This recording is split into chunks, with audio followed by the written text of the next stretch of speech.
In Yemen. I'm joined by Irina Tsukoman, political activist and human rights lawyer, joining us from New York. Thank you for being with us. Now, the Saudis are, as I mentioned, under significant diplomatic pressure to end this war. Why is Riyadh so determined to see it through? There are two things worth noting. First, the Houthis, the Houthi militias, present an existential threat to Saudi Arabia. Even before the civil war broke out, they had attacked Saudi borders with landmines, and after the war they had attacked Saudi civilian as well as economic sites with very sophisticated weapons, drones and missiles originating in Iran. The second issue is that Saudi Arabia had gone to great lengths to put an end to the conflict and find a political solution. They had gone along with the international community's pressure to put an end to a very successful operation to clear Houthis out of the port of Hodeida in 2018.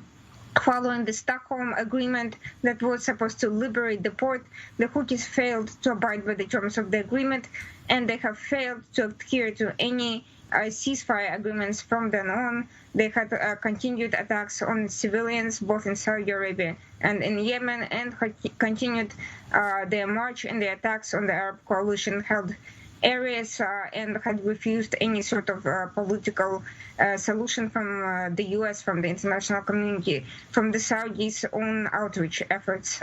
Therefore, the issue is quite clear. They have to take any action to defend themselves and to assist in the defense of civilians in Yemen. And despite all of that, President Biden went ahead and lifted the Houthis from a list of terrorist organisations earlier this year. But just last week, the UN imposed sanctions on 3 Houthi leaders. What are your thoughts on sanctioning Houthi members? Does it have any impact? They were not on the FTO list long enough to have a significant impact, but the impact psychologically had been significant on the pro-Houthi elements and propagandists who had ceased advocating for their activities in the U.S. and elsewhere. In fact, had the sanctions been sustained for longer than a couple of months since their designation, they would have had an impact on their financial activities. They would have put the Houthi leadership who travels to the United States and elsewhere under pressure, and they would have had to re-examine their approach to the war. As it stands right now, a few of the leaders have been designated by the United States as well as the UN, but ultimately there is no financial or visa-related pressure on any of the Houthis to abide by international laws or to come back to the negotiating table. Now, 7 years on, thousands of civilians, including many children, have been killed in this conflict. There's still no sign of an end to the war. What is your outlook for Yemen? How do you see this ending?